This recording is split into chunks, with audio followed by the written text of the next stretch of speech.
పాలకుల్లో చాలా ఉపవాస కూటాలు ఎంతో ఆశీర్వాదకరంగా జరిగినాయి. అందరూ కూడా బలపరచబడ్డారు.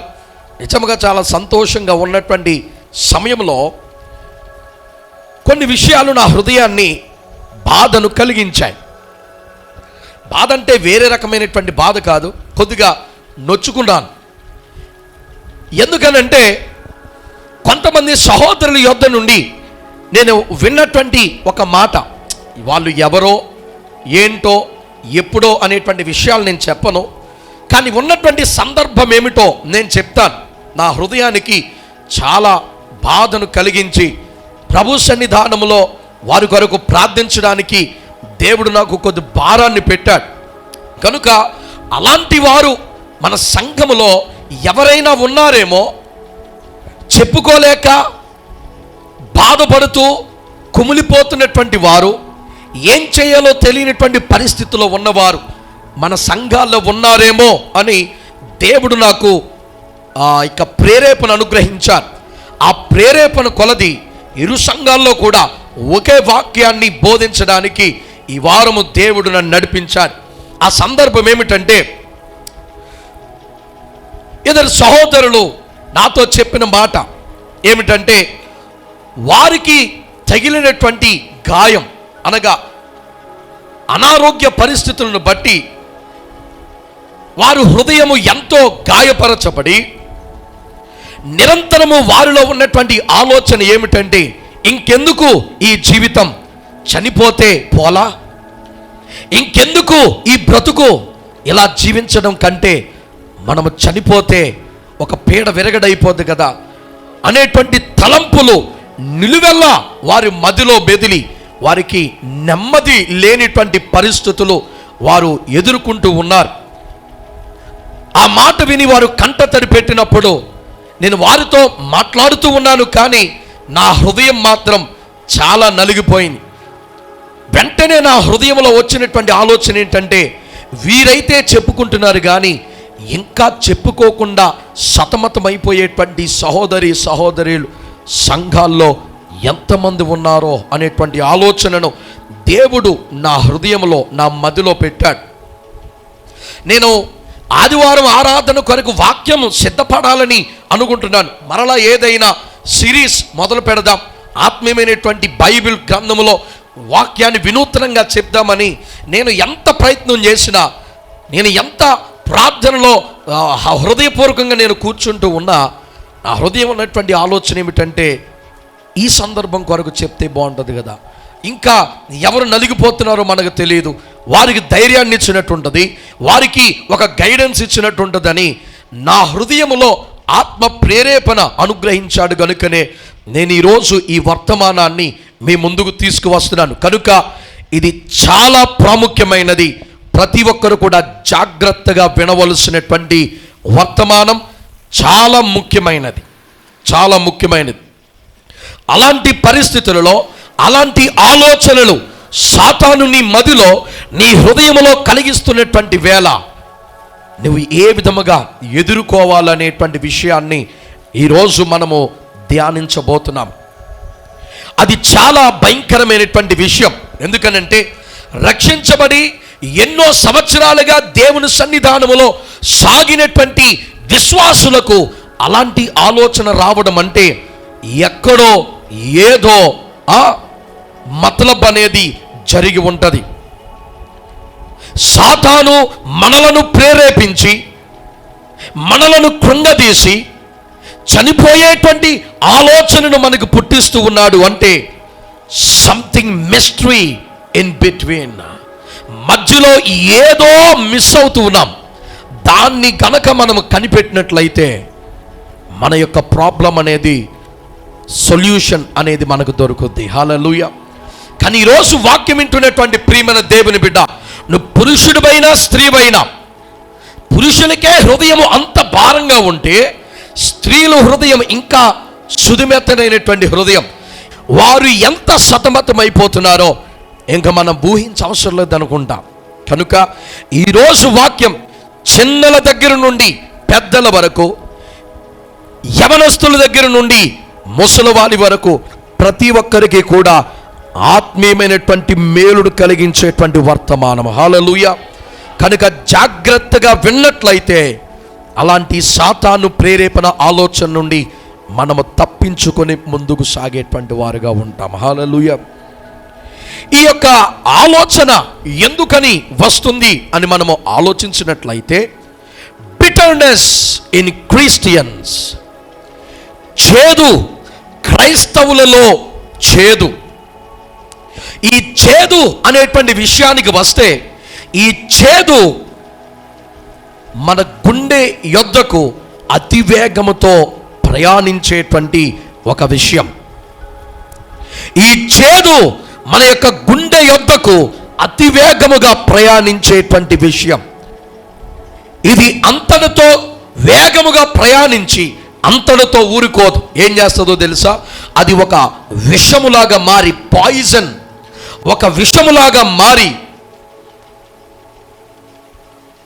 ఆ విషము వలన కలిగినటువంటి ఆ యొక్క అనుభవమే చనిపోయేటువంటి ఆలోచన.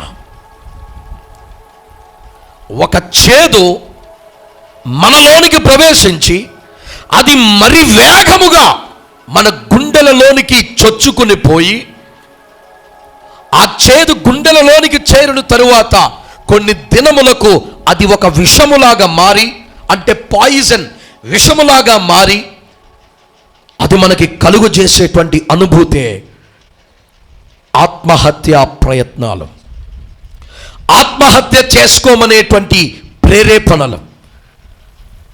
కనుక ఆ చేదు వాక్యము ఏమని దాన్ని సంబోధిస్తూ ఉంది లేక చెబుతుంది అంటే ద్వేషం. ద్వేషం అనేటువంటి మాటను చెబుతూ ఉన్నది. అంత మాత్రమే కాదు, ద్వేషం అలాగే దుష్టత్వం అనేటువంటి మాట కూడా కొన్ని సందర్భాల్లో దానికి సరిపోతూ ఉంది. ద్వేషం, దుష్టత్వం, ఈ ద్వేషం అనేది అతి త్వరగా చేదైనటువంటి అనుభవం. అది ఆ ద్వేషం అనేటువంటి చేదు అతి త్వరగా మన గుండెలలోనికి వెళ్ళి, మన గుండెలలో అది ఒక విషములాగా మారి, ఆ విషమే ఈరోజు మన ప్రాణాలను తీసేటువంటి భయంకరమైనటువంటి ఆపదగా మన జీవితాలను చుట్టుముట్టేస్తూ ఉంది. కనుక ఈరోజు మనము దాని కొరకు ధ్యానించబోతూ ఉన్నాం. అసలు దీంట్లో ఉన్నటువంటి విషయాలు ఏమిటి? ఒక క్రైస్తవునికి ఇలాంటి ఆలోచన రావడం ఏమిటి? ఇలాంటి ఆలోచనతో సతమతమైపోవడం ఏమిటి? ఆ ఆలోచన వారిని కృంగదీయడం ఏమిటి? అసలు ఏంటి విషయం తెలుసుకోవాలంటే ఒక వచనాన్ని మనం చదవాలి. అదే ఎఫెసీయులకు రాసినటువంటి పత్రిక, ఎఫెసీయులకు రాసినటువంటి పత్రిక 4వ అధ్యాయం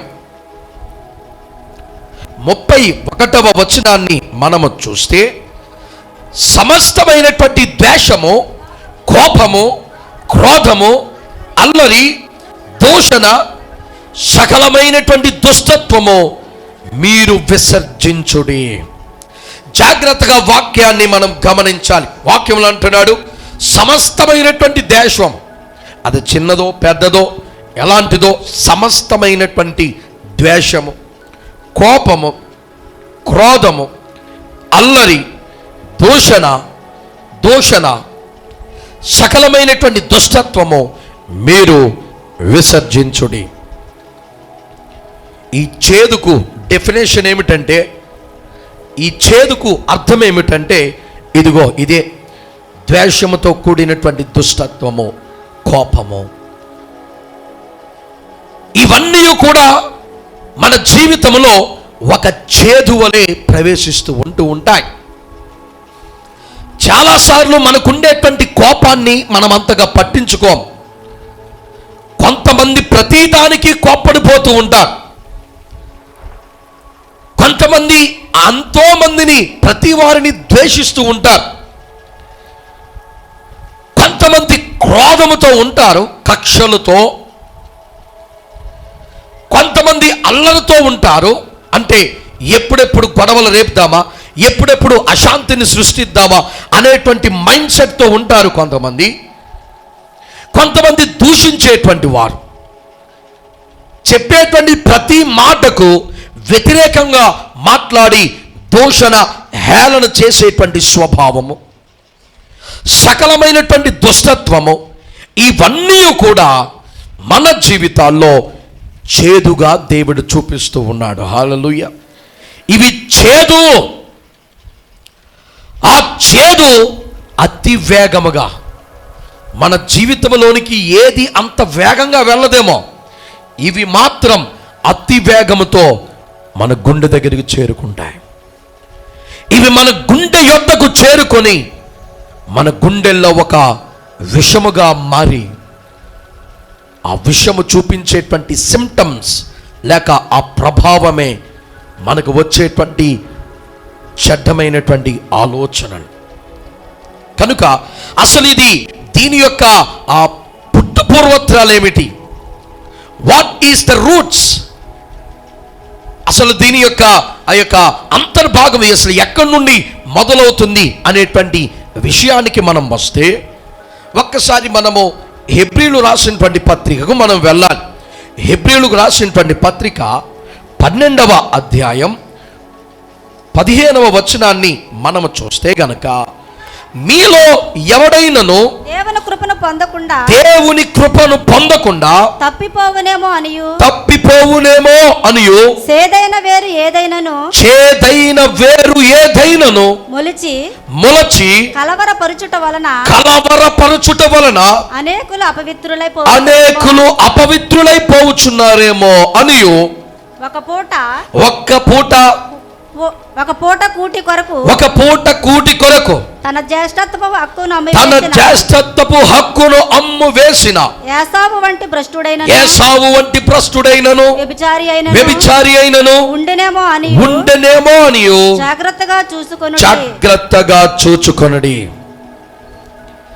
అసలు దీని ప్రారంభం ఏంటయ్యా అంటే, ఆ ప్రారంభాన్ని ఈ హెబ్రీలకు రాసినటువంటి పత్రికలో అంటూ ఉన్నాడు. ఇదిగో, మీరు దేవుని కృపను పొందకుండా తప్పిపోవచ్చున్నారేమో. ఎలా తప్పిపోవచ్చున్నారు? చేదైన వేరు ఏదైనా మొలుచునేమో. నీ జీవితంలో జరిగినటువంటి కొన్ని సంఘటనలు, నీ కుటుంబంలో జరిగినటువంటి కొన్ని సంఘటనలు, నీకు ఎదురైనటువంటి కొన్ని ఆ యొక్క వ్యతిరేకమైనటువంటి పరిస్థితులు, నీ హృదయములో దాన్ని ఒక గూడు కింద కట్టి ఆ చేదైనటువంటి ఆ వేరును నీ హృదయములో మొలిచేలాగా చేస్తూ ఉందా ప్రియమైన దేవుని బిడ్డ? కొంతమంది జీవితాలను నేను కొద్ది దగ్గరగా పరిశీలన చూసినప్పుడు, కొంతమందికి కోపాలు ఎక్కువ. వారికి కోపం వస్తే ఎంతకైనా ఏదైనా కూడా చేయగలరు. అంత కోపముతో ఊగిపోతూ ఉంటారు. కోపము పాపమని నీకు తెలియదా? దురాశ గర్భమును ధరించి పాపమును కనగా పాపము పరిపక్వమే. అంటే పాపము పెరిగి అదేం చేసిందంటే మరణం నిన్ను మింగివేసింది. నీ కోపమును నువ్వు కంట్రోల్ చేసుకోలేవు. నీ కోపమును ప్రార్థన ద్వారా నువ్వు అణుచుకోలేవు. కోపము అనేటువంటి ఆ యొక్క చేదైన వేరు ఏదైతే నీ జీవితంలో ఉందో, ఆ ఒక్క వేరు నీ జీవితాన్ని కొన్ని దినముల తరువాత విషమయం చేసి,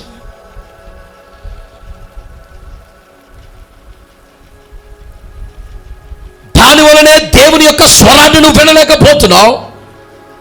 దేవుని యొక్క నెమ్మదిని, శాంతిని నువ్వు అనుభవించలేకపోతున్నావు. Your anger dominating your peace. నీ శాంతిని, సమాధానమును నీ కోపము దాన్ని డామినేట్ చేసేస్తూ ఉంది, తొక్కేస్తూ ఉంది. ఇష్టం వచ్చినట్టు ఎప్పుడు పడితే అప్పుడు కోపడిపోతావు. ఆ కోపం అనేటువంటి చిన్న వేరు నీ హృదయములో మొలచి అది విషమయమైపోతున్నటువంటి విషయం నీకు తెలియడం లేదు. కొంతమంది ద్వేషముతో నిండిపోతూ ఉంటారు. ద్వేషం, ఇతరులంటే ద్వేషం.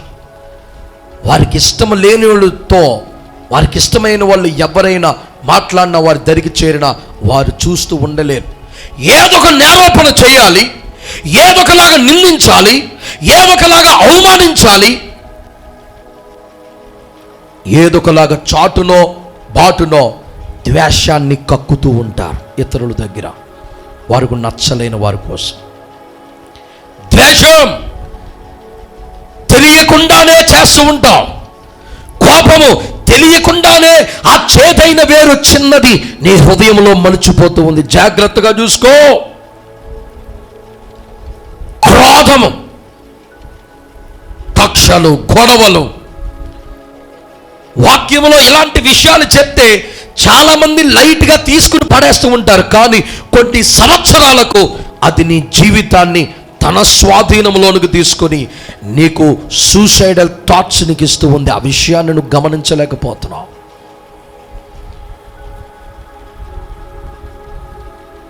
ఆ చేదైన వేరు, నీలో ఉన్నటువంటి ఆ విషము, ఆ పాయిజన్ నిన్ను మరణము వలె నిన్ను వెంటాడుతూ ఉంది. చిన్న వేరు. ఈరోజు వాక్యం వింటున్నటువంటి ప్రియమైన దేవుని బిడ్డ, ఏ విషయంలో చేదైన వేరును కలిగి ఉన్నావు, ఎవరైనా సరే, నీవైనా నేనైనా ఎవరైనా. కొంతమందికి అబద్ధాలు చెప్పడం చాలా అలవాటు. అబద్ధాలు. కొంతమందికి లేనిపోయిన మాటలు కల్పించి చెప్పడం అలవాటు. కొంతమందికి బూతులు తిట్టడం అలవాటు. ఇదిగో, నీ ప్రవర్తనను మార్చుకోకపోతే, ఎంత దేవుడు వాక్యముతో చెప్పినా నువ్వు సరి చేసుకోకపోతే, నిన్ను వెంటాడేది నీ మరణమే.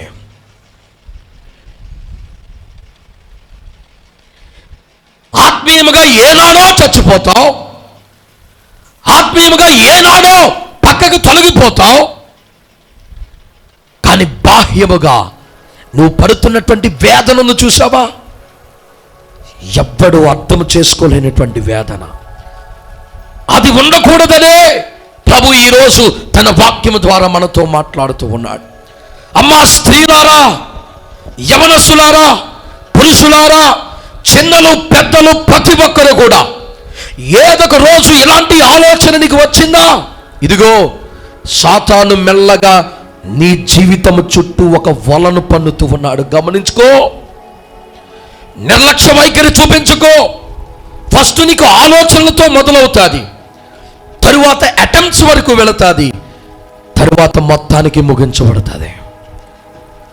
సాతాను పన్నుతున్నటువంటి వల. ఎందుకు సాతాను విశ్వాసుల జీవితంలోనికి వస్తూ ఉన్నాడు? ఎందుకు సాతాను విశ్వాసులు ఎక్కడ వాడికి దారినిచ్చేశారంటే, చేదైన వేరు చిన్నది. చేదైన వేరు చిన్నది. ఆ చేదైన వేరు ఏదైతే ఉందో, పౌలు భక్తుడి కంగారు పడుతున్నాడు. అరే హెబ్రీలో ఉన్నటువంటి సంఘమా, నువ్వు సరి చేయబడాలి. నీ ద్వేషమును, నీ కోపమును, నీ క్రోధమును, నీ దూషణను, నీ సకల విధమైనటువంటి దుష్టత్వమును నువ్వు విసర్జించాలి. మిమ్మల్ని చూసి నాకు భయం వేస్తుంది, మిమ్మల్ని చూసి నాకు కలవరపడుతున్నాను. ఈరోజు మా వాక్యముతో దేవుడు నీతో మాట్లాడుతూ ఉన్నాడు. విశ్వాసికి అలాంటి ఆలోచన వస్తూ ఉందంటే, ఎక్కడో ఏనాడో మనకి తెలియకుండా ఏదో చేదైన వేరు మన హృదయంలో ఉంది. అది కనిపెట్టు. వాక్యము ద్వారా, ప్రార్థన ద్వారా దేవునితో సమయాన్ని గడిపితే దేవుడు ఆ చేదైన వేరు ఏమిటో నీకు దేవుడు బయలుపరుస్తాడు. హల్లెలూయా, హల్లెలూయా. ఆ చేదు విషమంగా, పూర్తి విషముగా మారకముందే నువ్వు మేలుకోవాలి. కనుక ఈ యొక్క చేదు లేక ఈ యొక్క విషము మనకు కలిగించేటువంటి పరిణామాలు ఏ విధంగా ఉంటాయి అంటే, ఒక్కసారి ఈ యొక్క సామెతలు గ్రంథాన్ని మనం చూద్దాం. ఆ చేదు యొక్క పరిణామాలు అది విషముగా మారుతున్నటువంటి సమయంలో, అది విషముగా మారినటువంటి సమయంలో మనకి కలిగించినటువంటి ఆ యొక్క పరిణామాలు ఏ విధంగా ఉంటాయో సామెతల గ్రంథము 14వ అధ్యాయము 10వ వచనములో భక్తుడు రాశాడు, ఎవని దుఃఖము వాని హృదయమునకే తెలియును. చాలమ్మా, ఎవరి దుఃఖము వారికే తెలుస్తుంది. నువ్వు ఎంత గుండెలిప్పి హృదయం ఇప్పి నీ భార్యతో చెప్పినా నీ పూర్తి దుఃఖము నీ భార్యకి అర్థం కాదు. నీ దుఃఖమును నీ భర్తతో నువ్వు ఎంత హృదయాన్ని విప్పి మాట్లాడినా నీ భర్తకి నీ దుఃఖము సంపూర్తిగా అర్థం కాదు, నీ పిల్లలకు అర్థం కాదు. ఈ లోకములో ఒకని హృదయములో ఉన్నటువంటి దుఃఖమును, ఒకనికి ఉన్నటువంటి పరిస్థితిని అర్థము చేసుకోగలిగినటువంటి విధానం ఎప్పటికీ కూడా లేదు. ఎవని దుఃఖమో వాని హృదయమునికే తెలుసును. నువ్వు ఇప్పుడు అనుభవిస్తున్నావే బాధ, నీ హృదయంలో ఉన్నటువంటి వేదన ఉంది చూసావా, ఆ వేదన, ఆ భారము నీకు తెలిసినట్టుగా ఇంకొకటికి తెలియదు. నువ్వు చెప్పుకున్నా సరే అవతలోడికి అది సరిగ్గా అర్థం కాదు. అమ్మో అవునా అయ్యయ్యో అంటాడు, కానీ నీ హృదయ వేదన, నీ హృదయ బాధ నీకు తప్ప, నీ హృదయానికి తప్ప వేరొకరికి అర్థమయ్యేటువంటి ఛాన్సే లేదా. ఇదిగో వాక్యం వింటున్నటువంటి ప్రియమైన దేవుని బిడ్డ, ఆ దుఃఖము నీవు ఎవరికి చెప్పలేక, ఎవరితో నువ్వు పంచుకోలేక, తీర్చేటువంటి నాదులు లేక నువ్వు ఎంత సతమతమైపోతున్నావో ఇదే సాతాను యొక్క ట్రిక్. నీ హృదయాన్ని నలిపేసి నీకు ఏ మార్గము లేకుండా చేసి నిన్ను అర్థం చేసుకునేవాడు ఎవ్వడూ లేడు అనేటువంటి ఆ యొక్క ఆలోచనని కలుగజేసి నిన్ను సంపూర్తిగా దేవునికి దూరము చేసేస్తుంది. ప్రియమైన దేవుని బిడ్డ, ఆ ఆలోచన నువ్వు జ్ఞాపకం చేసుకుంటూ నువ్వు కృంగిపోతూ ఏడుస్తూ నువ్వు కూర్చున్నావంటే నువ్వు ఎప్పుడు కృంగిపోతావో ఇంకా వాడికి అవకాశం ఇచ్చిన వాడు నువ్వు అవుతావు. ఇంకా నువ్వు అవకాశం ఇచ్చిన వాడు అవుతావు. అందుకనే ఈ చేదైన వేరు ఏది మన జీవితంలో ఉందో ప్రతి ఒక్క విశ్వాసి, ప్రతి ఒక్క సేవకుడు, ప్రతి కుటుంబము వారి జీవితాలను వారు ఎప్పటికప్పుడు పరిశీలన చేసుకోవాలి. కొన్ని విషయాలు మనం చేస్తాం కానీ మర్చిపోతూ ఉంటాం. ఆ మర్చిపోయినటువంటి విషయం ఏదైతే ఉందో అదే ఈరోజు మన ప్రాణం తీయడానికి ఒక మూల కారణమేమో. ఒక్కసారి ఆలోచించి చూడు, ఒక్కసారి ఆలోచించి చూడు. ఎవని హృదయములో ఎవని దుఃఖమో వాని హృదయమునకే తెలియను. నీ హృదయంలో ఉన్నటువంటి ఆ దుఃఖము ఎవరికి అర్థము కాదు కనుకనే నువ్వు శారీరకంగా బలహీనుడు అయిపోతున్నావు, శారీరకంగా బలహీనురాలు అయిపోతున్నావు. ఇటు ఆత్మీయముగా కూడా నీవు చితికిపోతున్నావు.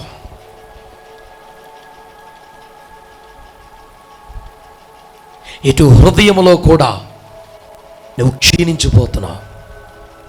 అటు ఆత్మీయంగాను, ఇటు భౌతికంగాను, ఇటు నీ ఆరోగ్యపరముగాను అన్ని విధాలుగా చితికిపోతున్నావు. ఎందుకో తెలుసా? నీ హృదయంలో ఉన్నటువంటి దుఃఖము నీ హృదయానికే తెలుసు. అందుకని ఆ చేదైన వేరు చిన్నదని తీసి పడేకో. నీలో ఉన్నటువంటి వేరు, నీలో ఉన్నటువంటి లోపము చిన్నదని తీసి పడేకో. రోజులు గడిచే కొలదు అది విషముగా మారిపోతూ ఉంది. అది పూర్తి విషముగా మారినటువంటి సమయంలో నీకు అలాంటి ఆలోచనలు నీకు తెప్పించి ఎక్కడికో పారిపోవాలి, నేను ఏదో ఒకటి చేసుకుని చచ్చిపోవాలి, అందరికీ దూరం అయిపోవాలి, ఇంకా ఏవేవో పిచ్చి పిచ్చి ఆలోచనలు. ఆ చేదైన వేరు కలిగించేటువంటి ప్రభావం.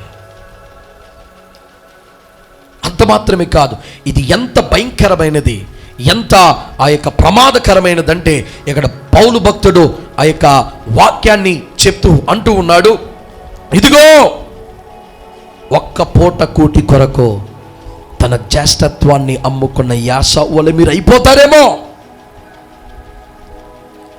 చిన్నపాటి సంతోషము కొరకు తప్పుల మీద తప్పులు చేసేవారు లేరా?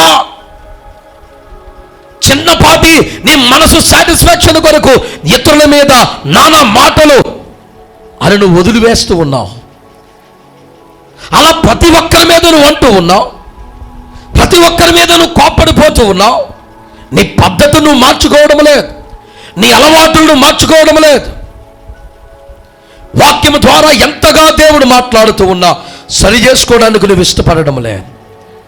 అది నిన్ను ఎక్కడికి తీసుకువెళ్ళిపోయిందంటే ఏసావు జీవితానికి తీసుకువెళ్ళిపోయింది. అమూల్యమైనటువంటి ఈ జీవితం, దేవుడిచ్చినటువంటి ఈ యొక్క ఒకానొక సంతోషకరమైనటువంటి జీవితాన్ని చేతులారా నీవే ఈ లోకములో ఉన్నటువంటి సుఖభోగాల కొరకు నీవు అబ్బివేసుకుంటూ ఉన్నావు. ఒక్కసారి నీ జీవితంలో ఉన్నటువంటి చేదైన వేరును జ్ఞాపకం తెచ్చుకోవా ప్రియమైన దేవుని బిడ్డ. కనుక వీటి నుండి మనము బయటపడేటువంటి ఛాన్సే లేదా.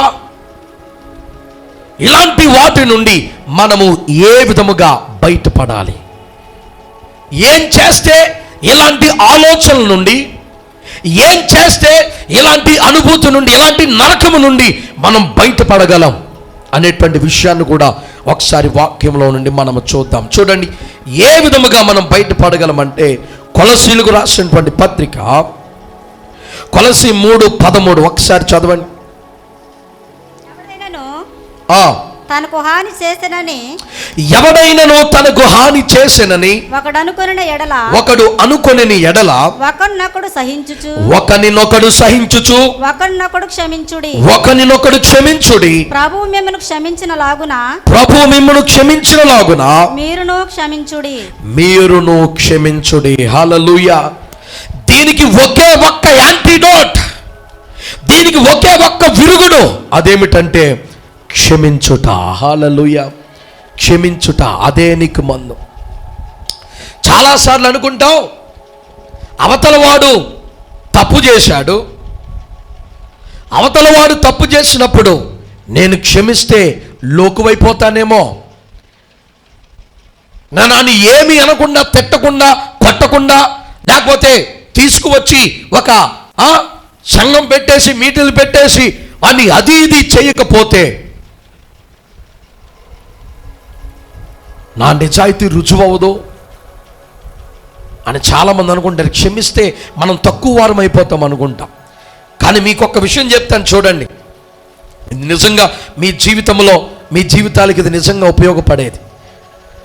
ఒకరిని క్షమించుట ద్వారా, ఒకరిని మనము క్షమించుట ద్వారా ఆ తప్పు నుండి వారు క్షమించబడరు. ఇప్పుడు ఎవడన్నా దొంగతనం చేసినోడు ఉన్నాడు, లేకపోతే అన్యాయంగా మన మీదకు వస్తున్న, మన మీద కావాలని గొడవ పెడుతున్న వాడు ఒకడు ఉన్నాడండి. నానా దుర్భాషలాడుతూ మన మీద ఎగిసి పడుతున్నాడు. తప్పు వాడితే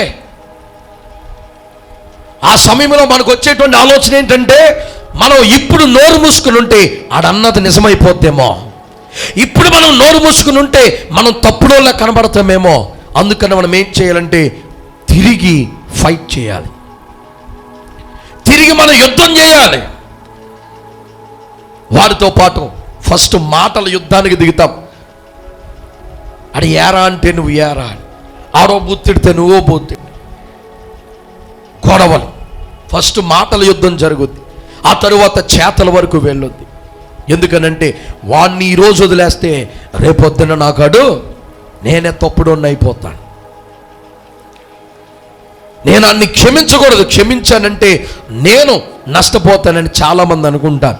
కాకపోతే నువ్వు క్షమించుట వలన వాడు చేసినటువంటి తప్పు తుడిచిపెట్టుకుపోదు, కానీ నీ హృదయంలో చేదైనటువంటి వేరు మొలవకుండా నువ్వు ఆపగలవు. హల్లెలూయా, హల్లెలూయా. ఇప్పుడు గొడవలు పెట్టుకున్నారండి, మాట అనుకున్నారు. కోపంలో ఎవడెంత మాట్లాడుతాడో మనకు తెలియదు. కొన్నిసార్లు మనం ఇంట్లోనే మన భార్య మీదో, లేకపోతే మన తల్లిదండ్రుల మీదో, అక్క తమ్ముళ్ళ మీదో, చెల్లెళ్ళ మీదో గొమ్మని కోపంలో వచ్చినప్పుడు దురుసుగా గొమ్మని ఏదో ఒక కాని మాట మన నోటంటే జారిపోద్ది. ఆ మాట అవతల వాడు హృదయాన్ని గాయపరుస్తుంది. ఆ గాయపడిన హృదయం కలిగిన వాడు ఏం చేస్తాడంటే నీ మీద ఇంకా కోపాన్ని పెంచుకుంటాడు. ఎప్పుడు దొరుకుతావా అని చూస్తాడు. నువ్వు దొరికినప్పుడల్లా మీ ఇద్దరికీ గొడవ అవుతూ ఉంటుంది. అది సంఘంలోనే కానీ, అది బయటే కానీ, అది కుటుంబంలోనే కానీ, అది దైవికమైనటువంటి మీటింగ్స్లోనే కానీ, భోజనాలు వడ్డించే దగ్గర కానీ, ఎక్కడో చోట ఆ చేదైన వేరు మెల్లమెల్లగా గొడవ మీద గొడవ, నెమ్మది లేకుండా. వాడు కనపడినప్పుడల్లా నీకు నెమ్మది ఉండదు. వాడు ఉన్న చోట నువ్వు ఉండడానికి నీకు నెమ్మది ఉండదు. ఇలాగా సమాధానము లేని, నెమ్మది లేని ఆ భారాన్ని నెత్తి మీద పెట్టుకుని మోయడము కంటే అన్ని క్షమించేసి ఆ చేదైన వేరు మన హృదయంలో మలవకుండా మనల్ని మనం కాపాడుకోవచ్చు. హల్లెలూయా. నువ్వు క్షమించుట ద్వారా అది నీకు క్షేమం. అందుకనే దేవుడు ముమ్మారు చెప్పాడు, ఇదిగో నా వలె మీరు కూడా క్షమించండి. ఇతరులను క్షమించు, నీ శత్రువును కూడా ప్రేమించు, నీ శత్రువును కూడా క్షమించని దేవుడు ముమ్మారు సంఘానికి ఎందుకు చెప్పాడో తెలుసా? నువ్వు తప్పుడు మనిషి అయినా అవ్వకపోయినా, ఆడన్న మాటలు నిజమని అందరూ నమ్మినా నమ్మకపోయినా, నీ సొంత ఆనందాన్ని నువ్వు కోల్పోతున్నావు, నీ నెమ్మదిని నువ్వు కోల్పోతున్నావు. నీ హృదయంలో ఆ చేదైన వేరు మొలచి నీ సమాధానాన్ని మొత్తము దోచేసి, నీ నెమ్మది మొత్తము దోచేసి, నిన్ను నిస్సహాయుడిగా చేసి, దినదినము దిగజారిపోయేవాళ్ళలాగా నిన్ను చేసి, ఆఖరికి అది విషములా మారి నిన్ను మరణానికి అప్పగించేస్తూ ఉన్నాయి. అందుకనే దేవుడు క్షమించమని ముమ్మారు చెప్పాడు. ఎవడో క్షేమం కోసం కాదు, నీ జీవితము నీ క్షేమము కొరకు. హల్లెలూయా. అందుకని వాక్యం వింటున్నటువంటి ప్రియమైన దేవుని బిడ్డ, నీవు ఉన్నటువంటి పరిస్థితికి ఆ విరుగుడు ఏమిటయ్యా అంటే క్షమించుట. ఆ చేదైన వేరు నీ జీవితంలో, నీ పరిస్థితి అలా అవ్వడానికి గల కారణం ఆ చేదైన వేరు ఏమిటో నాకైతే తెలియదు. కానీ నీవు ఒకవేళ నీకు గుర్తు లేకపోతే దేవుణ్ణి అడుగమ్మా. అయ్యా దేవుణ్ణి అడుగు, దేవుడు తప్పకుండా నీకు సహాయం చేస్తాడు. అడుగు, ప్రభువా నా హృదయంలో ఏ చేదైన వేరుందో నాకు తెలియదయ్యా, నేను దాన్ని గమనించుకోలేకపోయాను. ఈరోజు ఆ చేదు విషములాగా మారి నా ప్రాణాన్ని బలి కోరుతుందయ్యా. ఈ శోధన నేను భరించలేకపోతున్నాను. ఈ ఆలోచనలు నాకు ఎవరో చెబుతున్నట్టుంది, చచ్చిపో చచ్చిపో చచ్చిపో. ఎవరో నా పక్కకు వచ్చి చెబుతున్నారయ్యా, ఈ శోధన నేను భరించలేకపోతున్నాను. ఆ చేదైన వైరి ఏంటో చెప్పు, నేను తీసుకోవడానికి, తీసివేయడానికి రెడీగా ఉన్నాను. నన్ను ప్రార్థన చేస్తే నువ్వు ఏది మర్చిపోయినా నీకు జ్ఞాపకము చేసి నిన్ను బలపరిచేటువంటి దేవుడు ఆయన. హల్లెలూయా. దీనికి మనకి యేసుక్రీస్తు ప్రభుల వారే మాదిరిగా మనకు ఆయన కనబడుతూ ఉన్నాడు. ఒకసారి 1 పేతురు 2వ అధ్యాయం 21వ వచనం చూడండి, నేను ముగించి వేస్తున్నాను. 1 పేతురు 2వ అధ్యాయము 21వ వచనం నుండి 24వ వచనం వరకు మనము చూస్తే, క్రీస్తు కూడా మీ కొరకు బాధపడి, క్రీస్తు కూడా మీ కొరకు బాధపడి మీరు తన అడుగు జాడల యందు నడుచుకొనున్నట్లు, మీరు తన అడుగు జాడల యందు నడుచుకొనున్నట్లు మీకు మాదిరి ఉంచిపోయెను. మీకు మాదిరి ఉంచి వెళ్ళిపోయాడు ఆయన. ఏంటది? ఆయన పాపము చేయలేదు, ఆయన పాపం చేయలేదు, ఆయన నోటను ఏ కపటమును ఆయన కనబడలేదు, నోటంట ఏ కపటం కూడా కనపడలేదు, ఆయన దూషింపబడి ఆయన దూషించబడి బదులు దూషింపలేదు, బదులు దూషించలేదు, అంటే తిరిగి దూషించలేదు. ఆయన శ్రమ పెట్టబడి, ఆయన శ్రమ పెట్టబడి బెదిరింపక, ఎవరిని కూడా బెదిరించలేదు. ఎరా నాతోనే పెట్టుకుంటావా అని. న్యాయముగా తీర్పు తీర్చు దేవునికి, న్యాయముగా తీర్పు తీర్చు దేవునికి తన్ను తాను అప్పగించుకొనెను. అబ్బబ్బా, తన్ను తాను అప్పగించుకొనెను. మనము పాపముల విషయమై, మనము పాపముల విషయమై చనిపోయి నీతి విషయమై నీతి విషయమే జీవించున్నట్లు ఆయన తానే తన శరీరమందు, ఆయనే తానే తన శరీరమందు మన పాపములను మ్రాను మీద మోసుకొనెను. ఆ మ్రాను మీద మోసుకొని పోయెను. ఆయన పొందిన గాయముల చేత, ఆయన పొందిన గాయముల చేత మీరు స్వస్థత నొందితిరి. మనకు స్వస్థత పొందాము. హల్లెలూయా, హల్లెలూయా. మనకు మాదిరి వంతు చూపించిపోయాడు ఆయన. యేసయ్య ఆయన అవమానము పొంది ఎన్నో దూషణ మాటలు పొందుకొనియో తిరిగి బదులు దూషించలేదు. ఆయన దెబ్బలు తింటూ కూడా ఎవరిని కూడా బెదిరించలేదు. అరే నాతోనే పెట్టుకుంటావా, నేనెవరో తెలుసా. దేవుడు ఎవరిని బెదిరించలేదంట. ఆయన న్యాయముగా తీర్పు తీర్చేటువంటి తండ్రి అయినటువంటి దేవునికి తన చిత్తానికి అప్పగించుకున్నాడంట. హల్లెలూయా, హల్లెలూయా. మనము కూడా చేయవలసిన పనదే. యేసయ్యను నమ్మినటువంటి మనము ఆయన అడుగు జాడలను నడిచేటువంటి వారుగా మనం ఉండాలి. ఆయనను పోలి జీవించేవారుగా మనం ఉండాలి. ఈరోజు వాక్యం వింటున్నటువంటి ప్రియమైన దేవుని బిడ్డ, ఆ చేదైన వేరు నీ జీవితంలో ఏదైతే ఉందో రాబోయేటువంటి కాలములో అదే నీ జీవితంలో విషమయమైపోతుంది. అందుకని ఈ రోజే దాన్ని తొలగించుకో. ఒకవేళ నీకు గుర్తు లేకపోతే దేవుణ్ణి అడుగు. ఒకరోజు ఒక భక్తుడు, ఆయన పేరు చెప్పను కానీ ఆయన స్వస్థతావరము కలిగినటువంటి దైవజనుడు. ప్రపంచమంతటా ఆయనకి ఒక మంచి చక్కటి పేరుంది.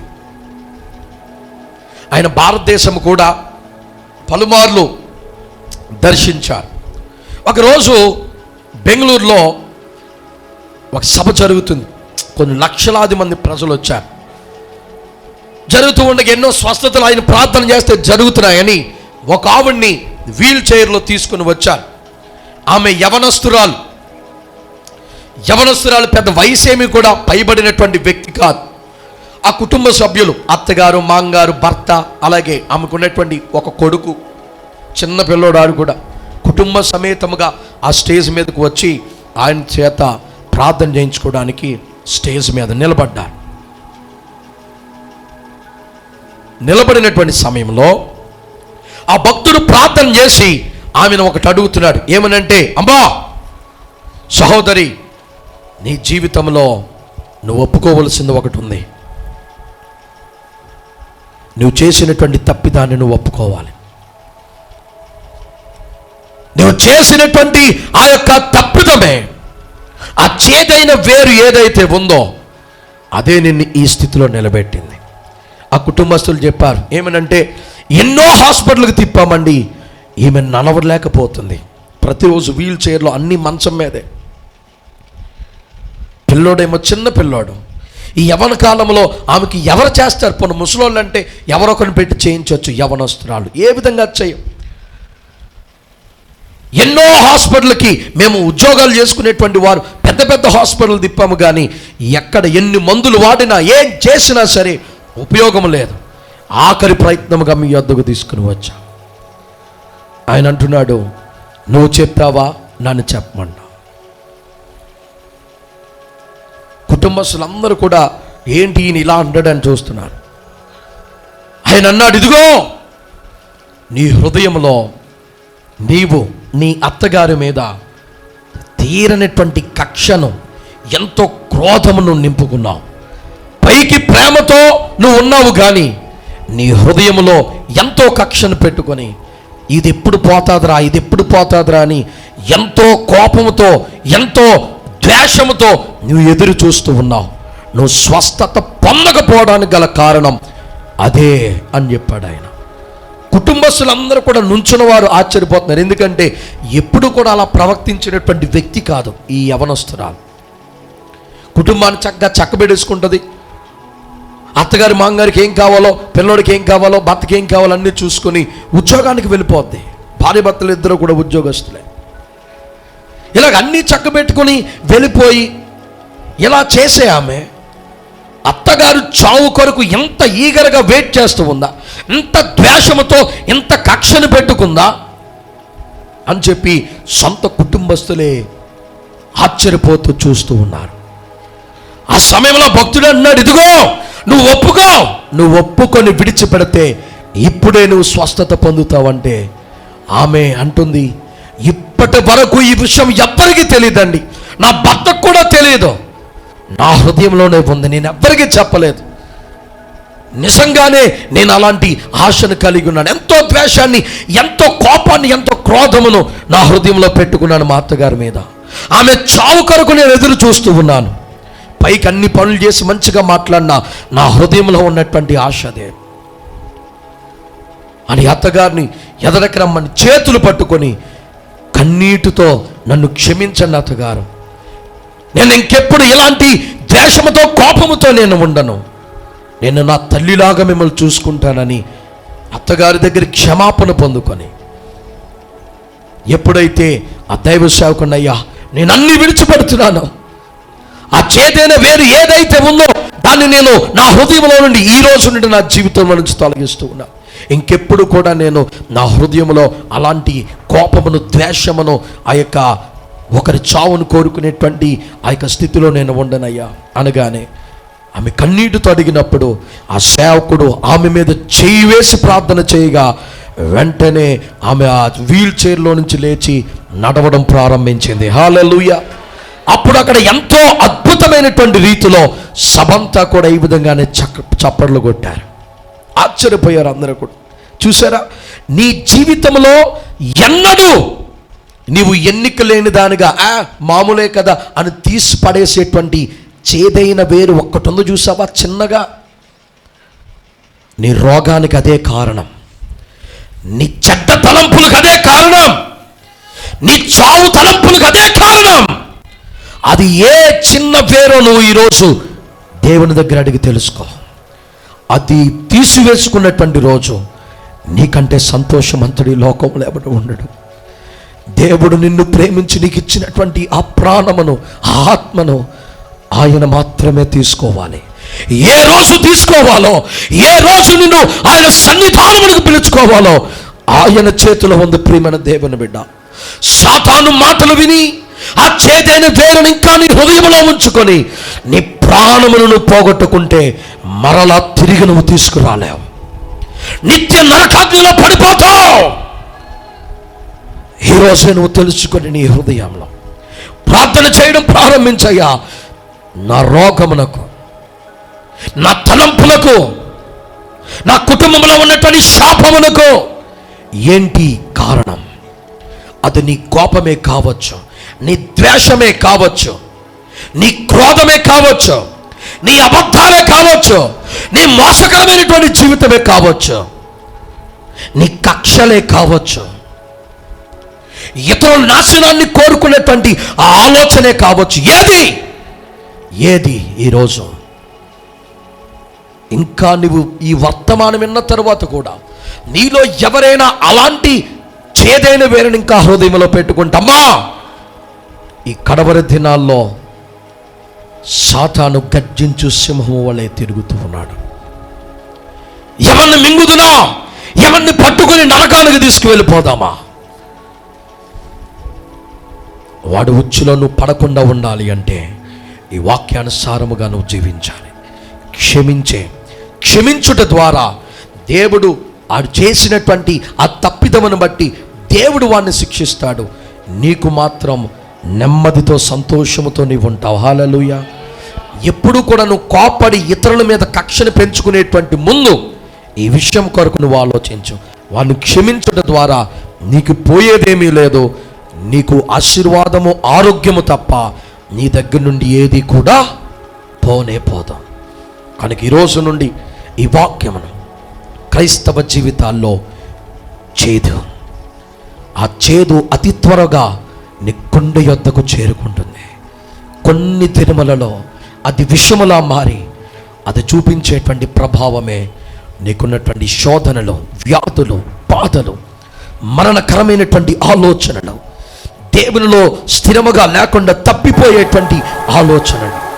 కనుక ఈరోజు ఆ చేదైన వేరును మనలో నుండి తొలగించుకొని దేవునికి సాక్షుడుగా ఆయన ఎప్పుడు పిలుస్తాడో అప్పుడు నేను సిద్ధమయ్యా అని ఆయన పిలుపు కొరకు మనం ఎదురు చూద్దాం.